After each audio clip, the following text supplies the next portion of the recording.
Você sabia que Golias tinha irmãos e que eles incansavelmente tentaram se vingar? Poucos sabem disso, mas Golias não caiu sozinho. Quando sua cabeça rolou no vale de Elá, 4 outros gigantes observaram à distância. Eles carregavam o mesmo sangue, a mesma estatura descomunal, a mesma maldição. Eram seus irmãos, guerreiros criados para aterrorizar e treinados para matar.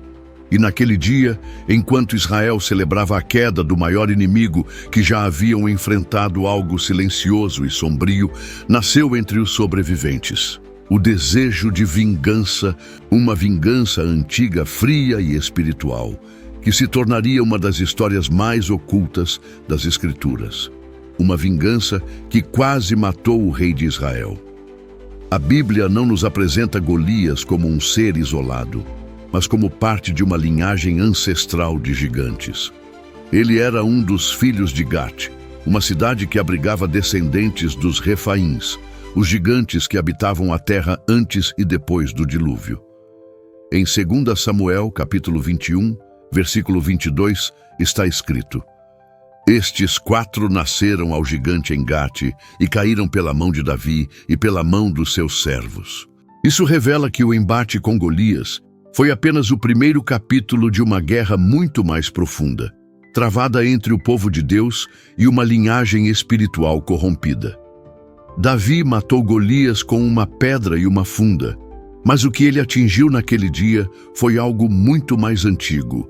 Golias era a face de uma resistência demoníaca que remontava aos tempos de Gênesis, quando os filhos de Deus tomaram para si as filhas dos homens e geraram uma linhagem híbrida, descrita em Gênesis, capítulo 6, versículo 4. Essa linhagem contaminada não apenas cresceu, mas se infiltrou entre os povos da terra, especialmente entre os filisteus, que viam esses gigantes não como aberrações, mas como heróis, semideuses, instrumentos de dominação. Quando Golias caiu, sua morte foi um golpe espiritual, não apenas militar. Davi não sabia, mas ao cortar a cabeça daquele gigante, ele também abriu feridas profundas. Em um pacto ancestral de trevas, os irmãos de Golias, criados para aterrorizar o mundo, se viram diante de algo que nunca imaginaram: o medo. Pela primeira vez, um homem havia ousado enfrentar sua linhagem e vencê-lo sem espada, sem armadura, apenas com fé. O orgulho de Gat foi despedaçado e a ira começou a fermentar. A humilhação de Golias não terminou no vale. O jovem que o derrotou se tornaria rei, símbolo de uma nova era para Israel. Mas a linhagem caída não esquece. O que caiu com Golias foi mais do que um corpo. Foi a reputação de uma casta espiritual maldita. E os que partilhavam daquele sangue se esconderam por um tempo, até que o momento certo surgisse. Uma nova geração de gigantes, movida pela raiva e alimentada pela memória da vergonha, cresceu nas sombras, esperando apenas uma oportunidade para revidar. É por isso que as Escrituras relatam com tanto detalhe as batalhas posteriores de Davi com outros gigantes. Não foram conflitos aleatórios, foram acertos de contas espirituais, ataques direcionados contra aquele que ousou quebrar um ciclo. Isbi-Benob, Safi, Lami e o gigante de 6 dedos não surgem por acaso. Cada um deles carrega a intenção clara de reverter a humilhação imposta à sua linhagem. Golias era o primeiro, mas não era o único. Ele era o rosto da ira ancestral. Mas os braços da vingança ainda estavam vivos, espalhados entre os filisteus, aguardando. E o que estava em jogo já não era apenas o nome de Davi, mas o destino de um povo, a continuidade de uma promessa, a segurança de uma linhagem que traria o Redentor ao mundo. Os irmãos de Golias não queriam apenas sangue, queriam interromper o plano eterno de Deus. O que poucos sabem é que essa guerra ainda estava longe de acabar. A linhagem que sobreviveu ao dilúvio Antes que o primeiro gigante se levantasse contra Israel, antes mesmo que o nome de Golias fosse temido nos vales da Filístia, já havia uma linhagem antiga operando em segredo, uma linhagem corrompida nascida não apenas da carne, mas da mistura entre aquilo que era celeste e aquilo que era terreno. A origem dos gigantes na Bíblia está profundamente ligada a um momento obscuro e negligenciado. Os dias que antecederam o dilúvio, quando o mundo foi corrompido de tal forma que Deus decidiu recomeçar a criação. O livro de Gênesis, capítulo 6, versículo 4, está registrado. Havia naqueles dias gigantes na terra e também depois, quando os filhos de Deus entraram às filhas dos homens e delas geraram filhos. Estes eram os valentes que houve na antiguidade, os varões de fama. Esse trecho abre um portal para um dos maiores mistérios da narrativa bíblica. Quem eram esses filhos de Deus e o que exatamente nasceu dessa união proibida? Diversos estudiosos antigos, incluindo os autores judeus do período intertestamentário, interpretaram que os filhos de Deus eram seres celestiais que deixaram sua habitação original para corromper a raça humana. Judas, versículo 6, reforça essa visão ao afirmar: "E aos anjos que não guardaram o seu principado, mas deixaram a sua própria habitação, reservou na escuridão em prisões eternas, até o juízo daquele grande dia." Esses anjos caídos não apenas se rebelaram, como também geraram descendentes híbridos com as mulheres humanas, dando origem a uma raça de gigantes, os Nefilins. Esses gigantes não eram apenas fisicamente descomunais. Eles carregavam uma natureza agressiva, antagônica a Deus, e detinham conhecimentos que corrompiam a terra. Técnicas de guerra, manipulação espiritual e práticas que conduziram a humanidade a um colapso moral. É por isso que, ao descrever os dias antes do dilúvio, Gênesis capítulo 6, versículo 5 declara: "E viu o Senhor que a maldade do homem se multiplicara sobre a terra e que toda a imaginação dos pensamentos de seu coração era só má continuamente." O dilúvio veio então como uma resposta direta à contaminação generalizada. Mas a pergunta que ecoa até hoje é: se o dilúvio destruiu toda a carne, como os gigantes voltaram a aparecer depois? A resposta, embora envolta em mistério, está presente nas entrelinhas das Escrituras.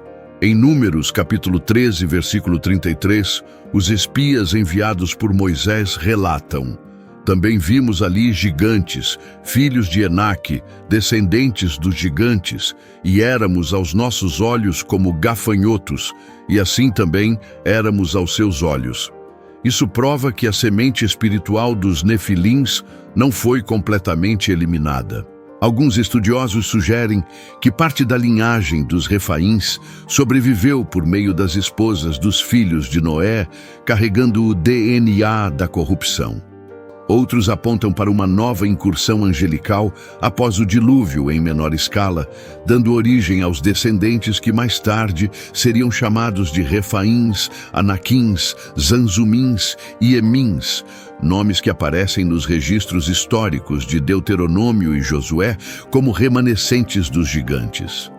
Essa linhagem pós-diluviana se estabeleceu principalmente em regiões estratégicas, Bazã, Hebrom e, de forma notável, em cidades filisteias como Gate. É exatamente nesse cenário que, séculos depois, nasce Golias, não como uma aberração isolada, mas como o fruto de um legado sombrio que se recusava a desaparecer. Sua origem não estava apenas em sua estatura, mas na espiritualidade maligna que o movia. Ele, como seus irmãos, era o símbolo da resistência espiritual ao povo de Deus. E por isso, a batalha entre Davi e Golias não foi apenas um combate entre dois homens, foi o reencontro de duas linhagens que carregavam promessas opostas. De um lado, a semente da mulher, anunciada em Gênesis capítulo 3, versículo 15, destinada a esmagar a cabeça da serpente.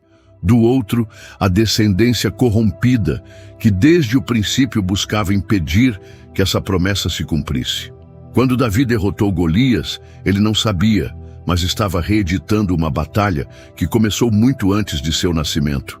O sangue dos gigantes era mais do que genético, era espiritual. E apesar da intervenção divina, essa linhagem encontrava meios de reaparecer, se camuflar e desafiar novamente os planos de Deus. A queda de Golias despertou algo profundo nos sobreviventes dessa linhagem. Não apenas dor, mas uma convocação interior. A guerra ainda não tinha acabado. Na verdade, ela estava apenas mudando de forma. A morte de um gigante reavivou a chama de um juramento antigo, e os filhos de Gate, herdeiros da corrupção dos dias de Noé, já estavam se preparando. Gate, a porta dos gigantes. Se Golias e seus irmãos carregavam em seus corpos a força de uma linhagem maldita, foi em Gate que essa força encontrou abrigo, estrutura e reverência. Gate, uma das 5 principais cidades dos filisteus, era um santuário de gigantes, uma fortaleza erguida sobre memórias antigas, onde a presença dos refaíns não era apenas tolerada, mas exaltada. E é justamente em Gate que a Bíblia revela o nascimento de Golias e de seus irmãos, indicando que essa cidade não era um lugar comum, mas um reduto espiritual de resistência contra o povo de Deus. O nome Gate em hebraico significa porta. Isso por si só já carrega um peso profético, porque tudo o que se estabelece como porta, na linguagem das Escrituras, representa um ponto de acesso, uma zona de decisão, um limiar entre reinos.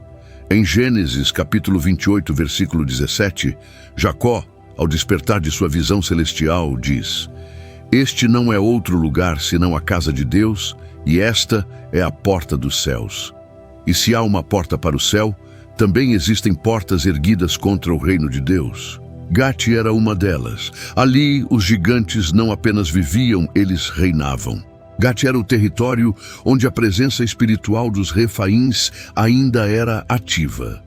Enquanto outras regiões de Canaã haviam sido conquistadas, Gate permanecia como um bastião de uma linhagem que se recusava a desaparecer. Quando Josué liderou a entrada de Israel na Terra Prometida, o livro de Josué, capítulo 11, versículo 22, destaca algo perturbador. Naquela época, não restaram dos anaquins na terra dos filhos de Israel, somente ficaram em Gaza, em Gate e em Asdod. Isso significa que enquanto os gigantes foram expulsos de quase toda a terra, em Gate eles permaneceram intocados. Essa permanência não era fruto do acaso, era estratégica. Gate representava um portal onde o domínio dos gigantes resistia à conquista.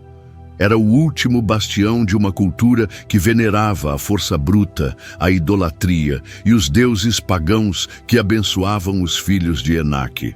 Os filisteus não apenas acolhiam os gigantes, eles os integravam às suas fileiras de guerra, celebravam seus feitos e os elevavam como símbolos da invencibilidade de seu povo. Em Gate, os gigantes não eram aberrações, eram lendas vivas.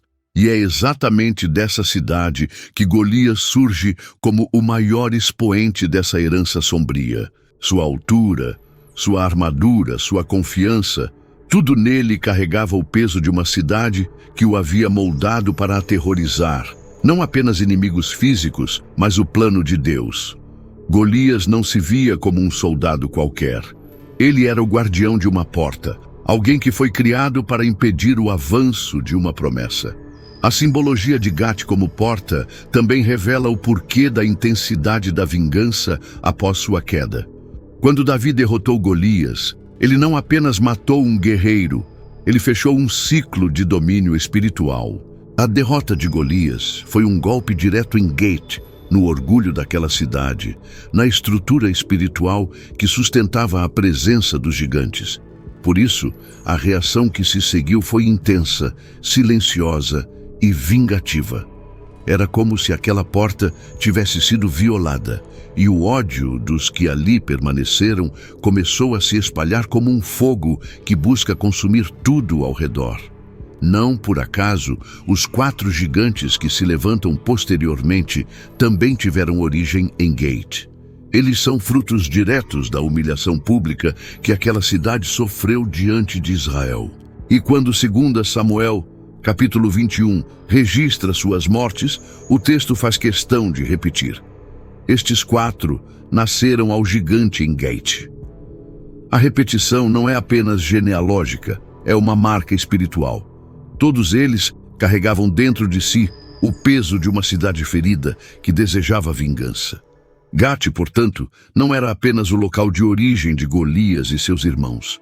Era o campo onde o antigo e o novo se confrontavam. Era o palco onde a linhagem maldita buscava se preservar e onde o propósito de Deus se impunha com força. Cada pedra lançada, cada espada empunhada contra aqueles gigantes era também uma declaração contra os portais espirituais que tentavam permanecer erguidos. E enquanto Israel avançava, Gate se tornava uma sombra inquieta, um lugar onde as lembranças de Golias ainda viviam alimentando o espírito de seus irmãos, que logo voltariam a caminhar entre os vivos, em busca de sangue, em busca de justiça, em busca de uma revanche que para eles era sagrada. O despertar dos irmãos esquecidos. O sangue de Golias ainda não havia esfriado no solo do vale de Elá, quando algo se remexeu em silêncio dentro de Gate.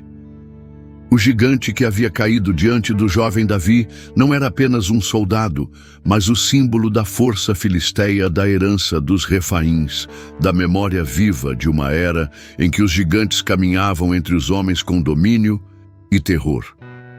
A queda de Golias não foi apenas uma morte, foi uma humilhação.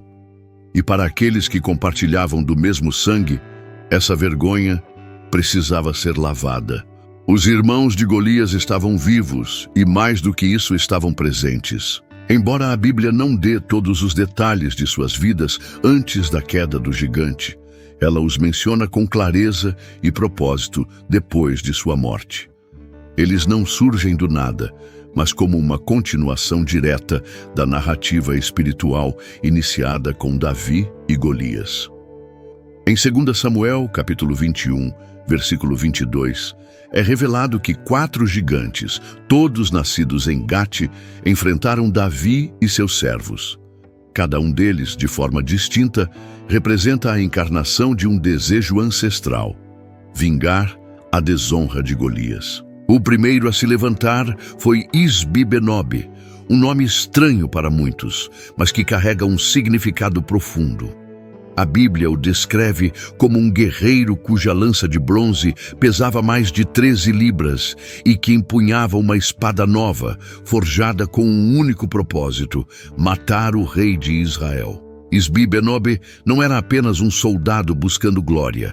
Ele era o executor de uma sentença silenciosa, o braço da vingança que Gate desejava há anos. Mas ele não estava só. Havia outros.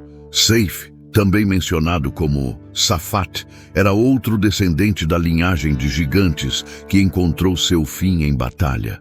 Elianã, servo de Davi, matou um gigante identificado como irmão de Golias, chamado Lami, e o mais espantoso, um guerreiro de estatura impressionante que possuía 6 dedos em cada mão e em cada pé, desafiou Israel e caiu pelas mãos de Jonatas, sobrinho do rei. 4 homens, 4 sombras do passado, 4 reflexos do ódio de uma linhagem corrompida. O que os unia não era apenas a origem, era o propósito. Todos eles se levantaram em guerras distintas, mas com o mesmo foco: enfrentar o rei que havia humilhado seu sangue. Eles não buscavam a terra, não lutavam por conquistas políticas. Eles queriam Davi, e isso por si só revela o que estava em jogo. Não era uma disputa militar, era um ajuste espiritual. A linhagem dos Refaíns havia sido ferida no orgulho, e agora tentava restaurar sua honra através do sangue. É importante entender que no mundo espiritual, a memória do sangue derramado não se apaga facilmente. O nome de Golias ainda ecoava nas planícies de Gate como uma ferida aberta. Os filhos daquela terra não apenas se lembravam da queda do seu campeão, como eram ensinados a odiar o nome de Davi. Os filhos dos gigantes cresciam com essa ferida como herança. A dor se tornava identidade, a vingança se tornava missão. E por mais que o tempo tivesse passado, o alvo era o mesmo. Davi havia se tornado rei. O jovem pastor do vale agora carregava uma coroa, mas, aos olhos daqueles gigantes, ele era ainda o mesmo menino que havia feito o impensável, desafiado e derrotado sua raça. E a cada nova guerra entre Israel e os filisteus, era como se os portões de Gate se abrissem novamente, liberando o próximo vingador. A Bíblia é cuidadosa em citar cada nome, em não os misturar, em destacar que cada um deles, ainda que diferente, vinha da mesma cidade, da mesma raiz, do mesmo passado. Essa individualidade não é apenas genealógica, é espiritual. Cada gigante carregava em si uma parte da resposta que Gate queria dar a Israel. E cada um caiu como um símbolo de que a vingança, por mais ardente que fosse, jamais superaria o favor de Deus sobre Davi. Mas a batalha que estava por vir não seria vencida com facilidade. O próximo a se levantar e o dia em que Davi quase morreu, o tempo havia passado. O jovem pastor que certa vez enfrentou um gigante com uma funda e fé, agora era rei. Davi havia governado, vencido batalhas, unificado tribos, estabelecido Jerusalém como capital e conduzido a Arca da Aliança até o centro do reino. Mas os anos deixaram marcas. O vigor da juventude cedeu espaço ao peso da responsabilidade. E enquanto Israel florescia sob o reinado do homem segundo o coração de Deus, a memória de Golias ainda ardia em Gate como uma ferida nunca cicatrizada. Foi então que, no meio de mais uma guerra contra os filisteus, a sombra da vingança se materializou com força inesperada. O nome era Isbi-Benob, pouco conhecido, mas de presença devastadora. Ele não era um soldado comum. Sua origem, Gate, o conectava diretamente à linhagem de Golias. Ele não vinha para conquistar territórios, vinha para matar o rei.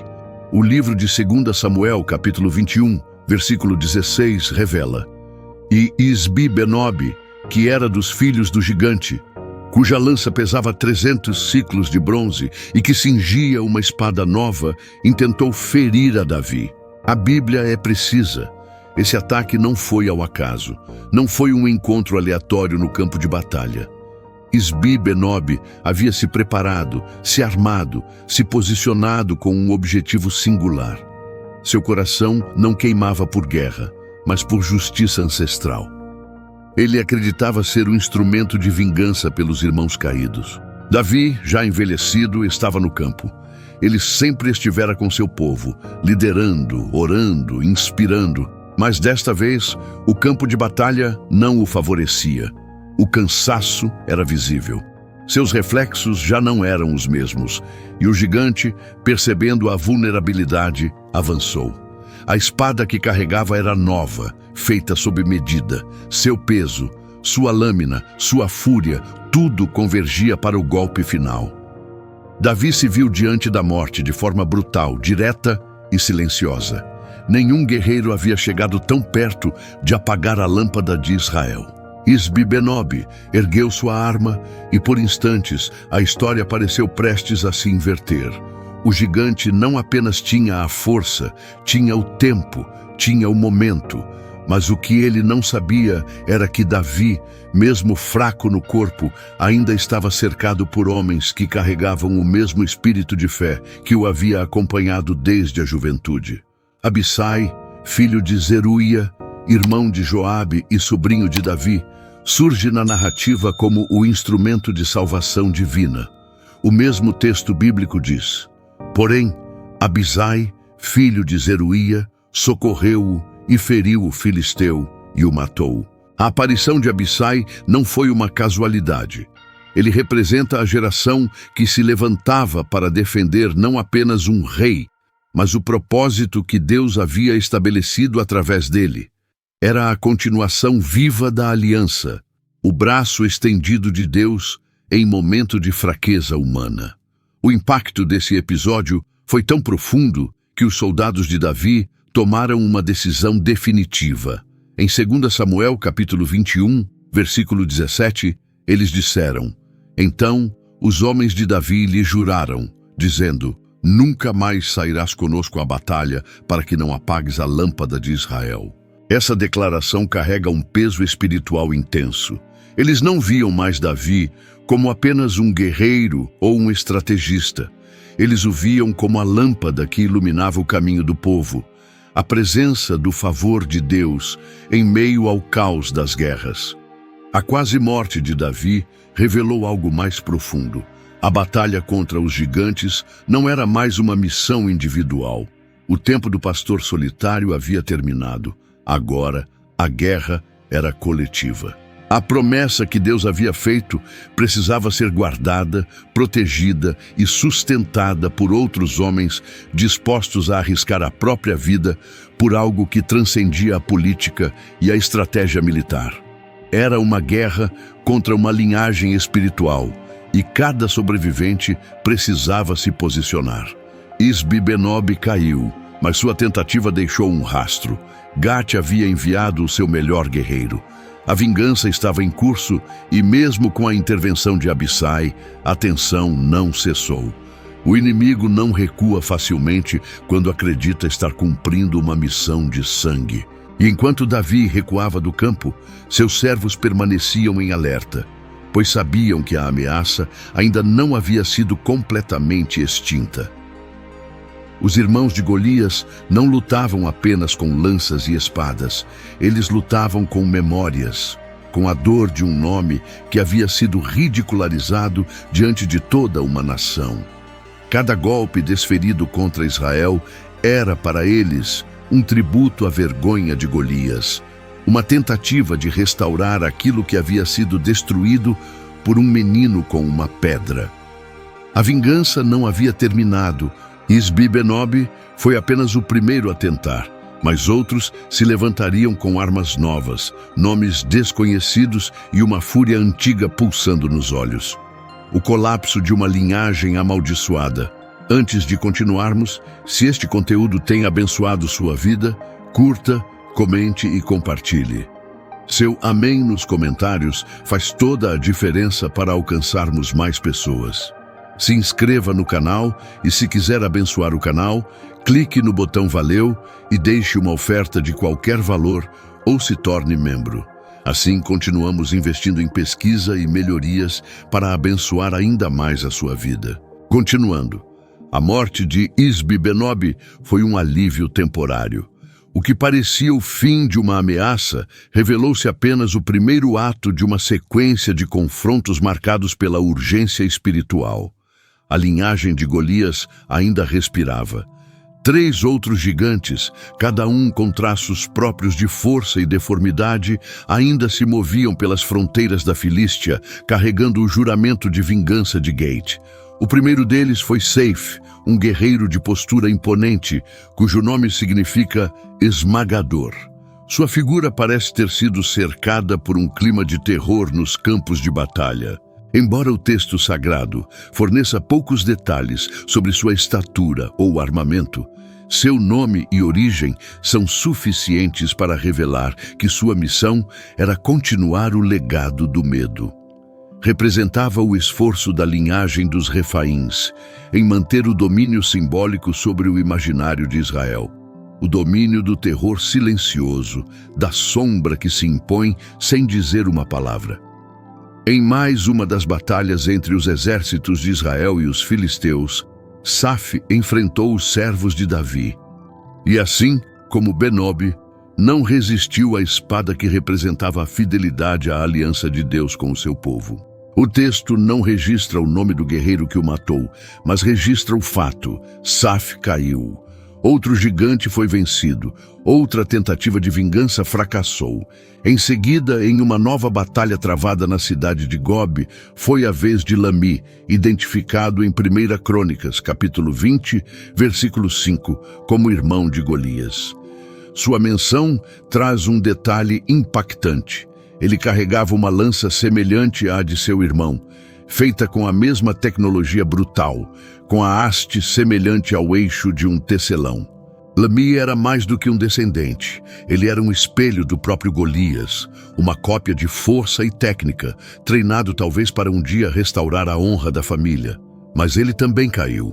Elianã, filho de Jaare-Oregim, o enfrentou e o matou. O nome Elianã, que significa Deus é gracioso, por si só já proclama a base da vitória. Não foi a espada que venceu, mas o favor do Senhor. O homem que matou o espelho de Golias não precisava ser lembrado como um herói épico, mas como mais um instrumento nas mãos de Deus. Era o cumprimento silencioso da promessa feita a Davi de que a descendência dos ímpios não prevaleceria. E por fim, o mais peculiar de todos os descendentes apareceu. Um guerreiro de Gate, de grande estatura, como descreve 2 Samuel, capítulo 21, versículo 20, que possuía 6 dedos em cada mão e em cada pé, totalizando 24. Esse detalhe estranho não era apenas físico, era simbólico.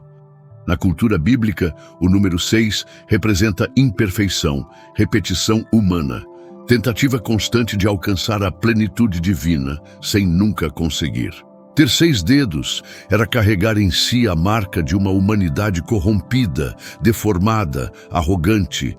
Esse último gigante se apresentou em batalha com orgulho, desafiou Israel publicamente, repetindo o padrão de afronta iniciado por Golias, mas, como seu antecessor, também caiu. Jonatas, filho de Simeia, irmão de Davi, foi quem o matou. O próprio sangue de Davi foi o instrumento que encerrou essa série de guerras.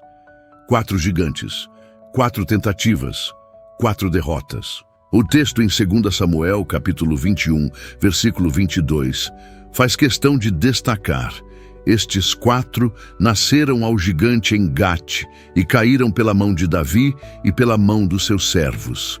Há algo poderoso nesta última frase. Ainda que Davi não empunhasse pessoalmente a espada em todos os confrontos, foi por causa dele e da unção sobre ele que esses gigantes caíram. Eles não lutavam apenas contra homens, lutavam contra o propósito. E com essas mortes, a linhagem visível dos Refaíns se dissolveu. Os herdeiros diretos de Golias foram derrotados um a um, cada qual por servos que carregavam o mesmo espírito de fidelidade que acompanhava Davi desde o início. Mesmo diante de tantas vitórias, uma pergunta sutil começava a ecoar entre os mais atentos. Por que a Bíblia menciona essas batalhas com tamanha precisão?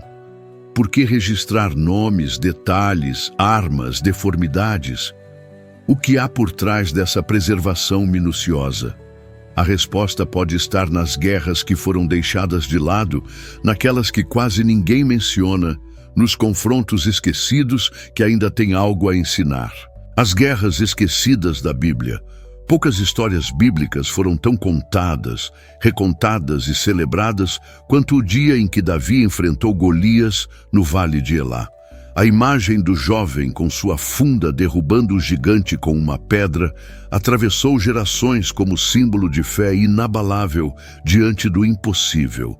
Mas, curiosamente, as guerras que se seguiram àquela vitória, lutas contra os outros descendentes de Golias, foram quase completamente esquecidas, mesmo estando registradas com detalhes nas Escrituras. Por quê? A resposta está menos na omissão e mais no desconforto. O confronto com Golias é limpo, simbólico, fácil de ser compreendido. Um jovem improvável derrota um inimigo formidável com a ajuda de Deus. Mas as batalhas posteriores são diferentes. São mais silenciosas, fragmentadas, sem um clímax grandioso. São guerras travadas não por heróis isolados, mas por homens comuns que agem como extensão da promessa. E isso talvez seja justamente o motivo de sua invisibilidade. Elas não cabem nas molduras heróicas, mas revelam a profundidade da fidelidade. Davi não estava mais no centro da ação. Seu nome ainda era o alvo dos gigantes, mas suas mãos já não empunhavam a espada. Outros haviam assumido a linha de frente: Abisai, Elianã, Jonatas e servos, cujos nomes nem sempre foram registrados. Eles lutavam não por glória própria, mas para proteger aquilo que Deus havia estabelecido por meio de Davi. E essa é a essência da guerra espiritual. O confronto nem sempre é visível, mas seus efeitos determinam o curso da história. As Escrituras não são econômicas ao registrar essas lutas. Os nomes dos gigantes são preservados, as armas que carregavam, as deformidades que ostentavam. Até os locais exatos onde foram derrotados são mencionados. É como se o Espírito Santo fizesse questão de que nada disso fosse apagado. E mesmo assim, nas pregações, nos estudos e nos ensinos populares, essas histórias foram deixadas de lado. Essa omissão tem um preço, porque ao ignorar as guerras esquecidas da Bíblia, também se perde a compreensão de que o inimigo não recua com uma única derrota. Ele retorna, ele muda de rosto, ele se reinventa. Golias caiu, mas outros se levantaram. A vitória espiritual, portanto, não é um evento isolado, mas uma jornada contínua que exige atenção e prontidão.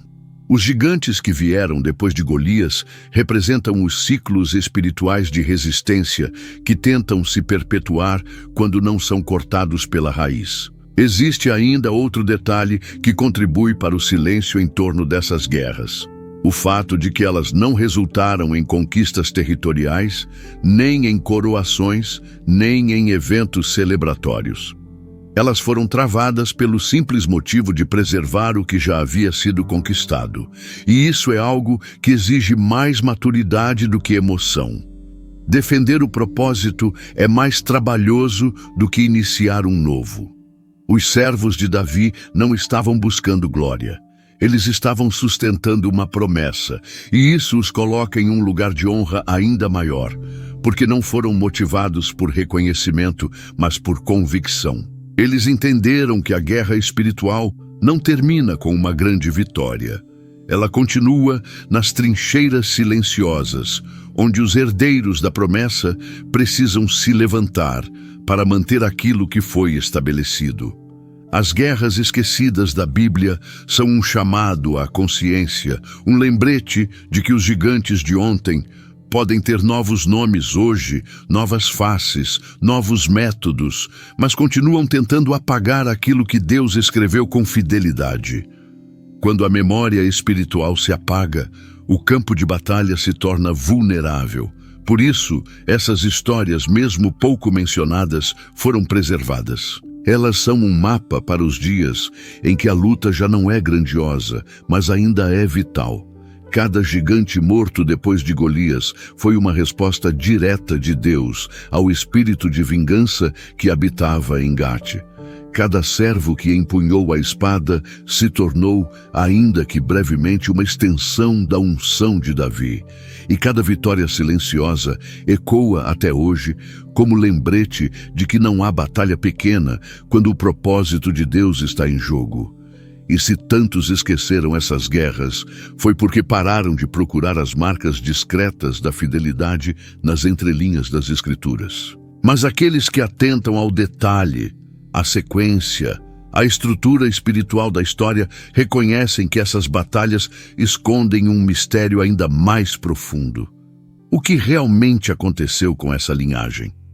E se os últimos gigantes foram vencidos no corpo, será que seu espírito ainda permanece entre nós? Os últimos gigantes ainda estão vivos? Quando o último dos 4 irmãos de Golias tombou diante dos servos de Davi, a narrativa bíblica cessou sua menção explícita aos gigantes da linhagem de Gate. A espada havia cumprido seu papel, a justiça havia sido estabelecida e a terra de Israel estava enfim livre do peso físico daquela ameaça. Mas a pergunta que ecoa nas entrelinhas das Escrituras é: será que esses gigantes realmente desapareceram? Ou será que apenas mudaram de forma? A Bíblia não trata os Refaíns e os Nefilins apenas como fenômenos genéticos ou curiosidades históricas.